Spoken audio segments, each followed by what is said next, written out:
Hello दोस्तों, कैसे हैं सब। मैं हिमांशु आपका स्वागत करता हूं आपके अपने चैनल कॉमिक वर्ल्ड पर। तो चलिए दोस्तों, शुरू करते हैं राज कॉमिक्स में भेड़िया सीरीज की अगली कॉमिक्स अचूक। हर्ष और उल्लास की लहरों में गोते लगा रहा था पूरा सांगरू कबीला। और लगाए भी क्यों नहीं, सरदार सांगा का 50वां जन्म दिवस जो मनाया जा रहा था। कहीं नाच गाने का आनंद लिया जा रहा था। हो लो लो लो हो लो लो लो हो लो लो लो हो लो लो लो। कहीं जोर आजमाइश का। हा हा, लगा जोर। हा, गर्दन छोड़कर टांग पकड़ टांग। हा, और कहीं जानवरों की कसरत का आनंद लिया जा रहा था। लाल जीतेगा लाल खटा, काला जीतेगा काला लगी शर्त। इसी खुशी के माहौल को मिठाई का आनंद लेकर बढ़ाया जा रहा था। ये लड्डू तो बहुत स्वादिष्ट है। लो एक और लड्डू लो। मगर सरदार सांगा के माथे पर खींची 3 लकीरें सरदार के मन की व्यथा स्पष्ट कर रही थी। अभी तक नहीं आया भाई। मैंने तो खुद जाकर न्योता दिया था उसे। लगता है वह किसी काम में फंस गया। आइए पिताजी, हम समारोह का आनंद लें। नहीं सुमा, नहीं सुमा बेटे, मैं उसका इंतजार करूंगा। तुम जाकर आनंद लो। अगले ही पल स्नेह की बारिश ने उन व्यथा की लकीरों को धो डाला। जन्मदिवस मुबारक हो सरदार। शुक्रिया मित्र भेड़िया, मैं तुम्हारे लिए काफी चिंतित था। उधर थोड़ी दूर पर कोई नेस्त नाबूद करने जा रहा था इस खुशी के माहौल को। दुनिया में कोई सच्चा नहीं, चाहे हंसी हो, चाहे खुशी हो, या चाहे गम हो। सच है सिर्फ एक चीज, वह है मौत। सरदार! अचानक घटी इस घटना से कबीलेवासी तो क्या, धैर्यशाली भेड़िया भी विचलित हो गया। तुम लोग सरदार को संभालो, मैं तीर के आने की दिशा में जाकर हत्यारों को पकड़ता हूं। हत्यारा भी सतर्क हो गया भेड़िया को देखकर।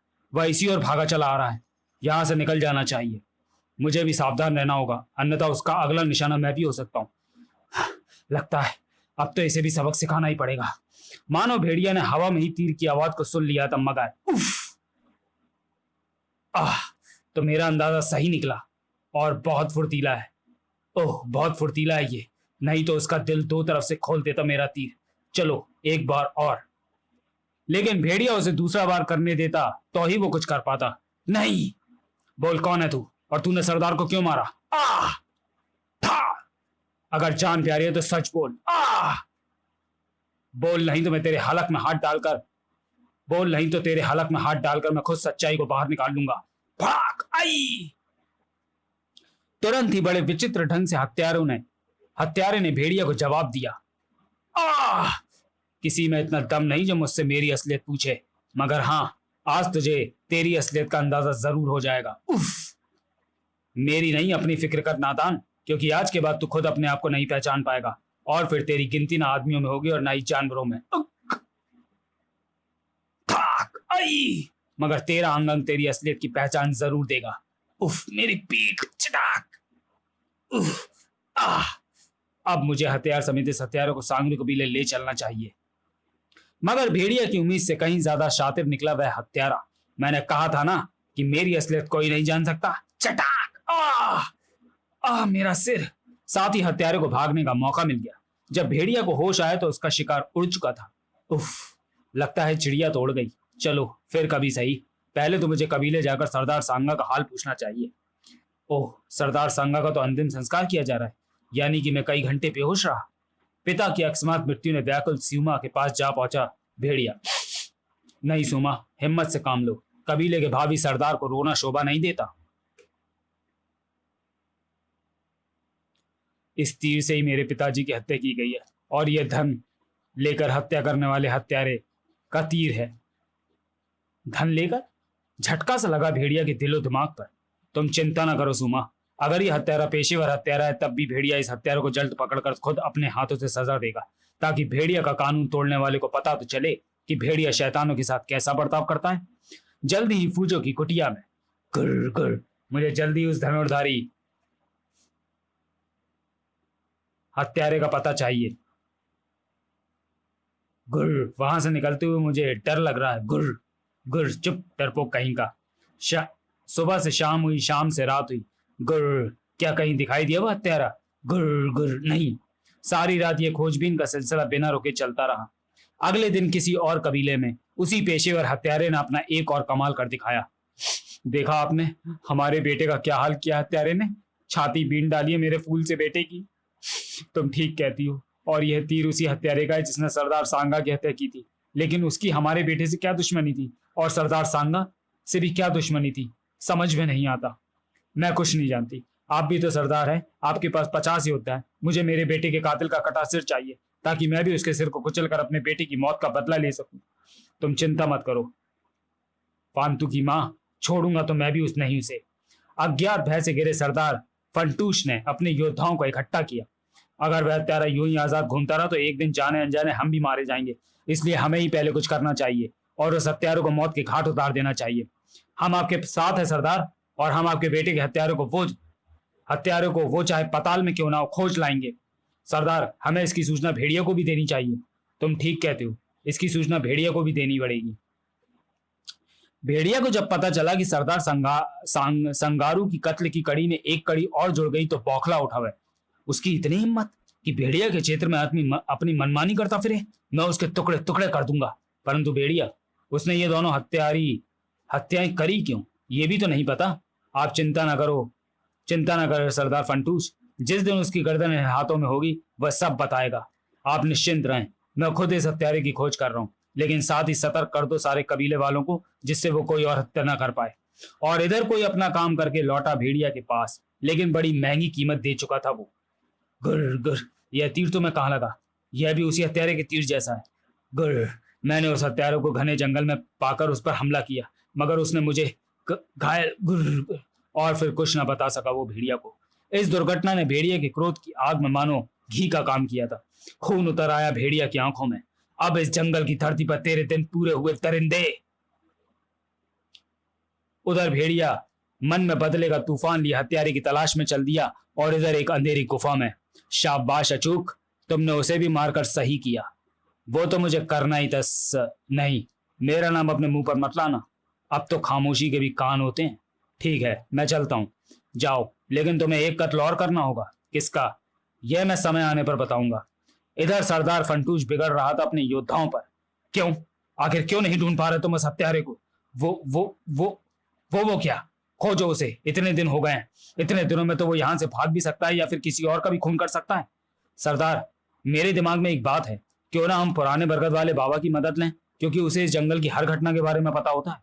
तो जाओ, उससे पूछो, लेकिन मुझे हत्यारा ला कर दो। जी सरदार। पिंगला जा पहुंचा पुराने पर रहने वाले बूढ़े के पास। नमस्कार बाबा। कौन? ओह, सरदार फंटूश का मंत्री पिंगला। आओ आओ। यह सबके बारे में कैसे जानता है, कोई भूल भी नहीं करता। कहो पिंगला, आज कैसे याद आ गई इस बूढ़े की? बाबा, समस्या गंभीर थी, इसलिए आपके पास आना पड़ा। बोलो पिंगला, यह बूढ़ा तुम्हारी जो मदद कर सकता होगा करेगा। और पिंगला ने दोनों घटनाएं बूढ़े को सुना दी। पिंगला, समस्या तो तुम्हारी गंभीर है, लेकिन क्या बाबा? मैं सिर्फ तुम्हारी आधी मदद कर पाऊंगा, क्योंकि साजिश किसने की है यह अभी बताना तो मुश्किल है। लेकिन ऐसा पेशेवर हत्यारा सिर्फ एक ही है जंगल में। कौन बाबा? उसका नाम है अचूक। ओह, वह रहता कहाँ है बाबा? थोड़ा सांस लो, सब बताऊंगा तुम्हें। अब जब तुम मेरे पास आए हो तो खाली हाथ नहीं जाओगे। ध्यान से सुनो मेरी बात। जंगल के पश्चिमी हिस्से में जो बड़ा सा पोखर है, उसके ठीक दाहिने हाथ पर एक तिकोना पत्थर खड़ा है। बस वही अचूक का ठिकाना है, वह तुम्हें वहीं मिलेगा।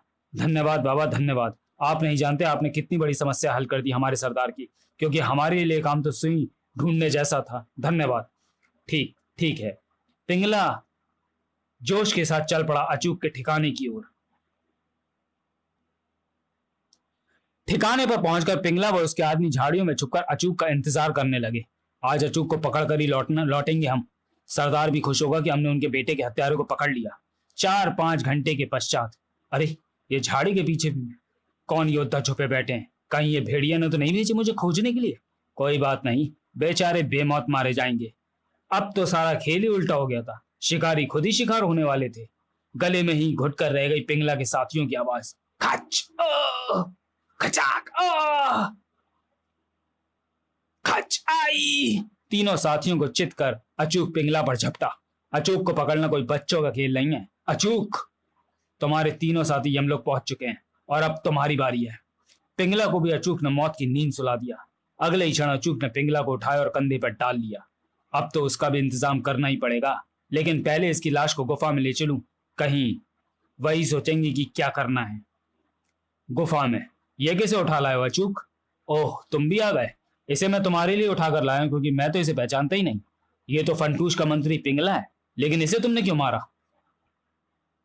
क्योंकि ये मुझे मारने आया था और इसके पीछे जरूर भेड़िया का हाथ है। नहीं, इसे फंटूश ने भेजा होगा, क्योंकि उसके बेटे को जो तुमने मारा है।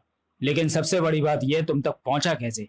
वही तो मैं तुम्हें कह रहा हूं कि मैंने भेड़िया को भेजे, एक भेड़िया को तीर मारा था, वह फिर भी भाग गया। उसी ने इसे। बस बस बस, मैं समझ गया। यह सारा दिमाग भेड़िया लगा रहा है। और यदि हमें भेड़िया के इस जंगल में राज करना है तो पहले उसे ही रास्ते से हटाना होगा। तुम ठीक कहते हो। हम ये बात भूल ही गए थे कि ये लोग तो भेड़िया को अपना देवता मानते हैं, और यदि तुम्हें यहाँ अपनी पूजा करवानी है तो पहले उनके देवता को ही मारना होगा। अब मेरी बात ध्यान से सुनो। कल तक तुम्हें जिन्हें मारा वह सब कीड़े मकोड़े थे। आज तुम्हें एक भयानक शेर का शिकार करना है। शेर? हाँ, शेर। इस जंगल पर राज करने के हमारे सरदार के सपने ही सबसे बड़ी रुकावट है वो। और उसका नाम तुम जानते ही हो। अचानक अचूक के चेहरे पर कुटिल मुस्कान खेल गई। ठीक है, मैं आपका यह काम करूंगा, मगर बिना कुछ लिए। हाँ, बिना कुछ लिए। हाँ, क्योंकि भेड़िया मेरा भी दुश्मन है। तो फिर ठीक, अब तुम्हारा अगला और आखिरी निशाना होगा भेड़िया। तो चलिए दोस्तों, वीडियो को यहीं समाप्त करते हैं और मिलते हैं भेड़िया सीरीज की कॉमिक अचूक के दूसरे और अंतिम भाग में अगले वीडियो में। तब तक के लिए धन्यवाद।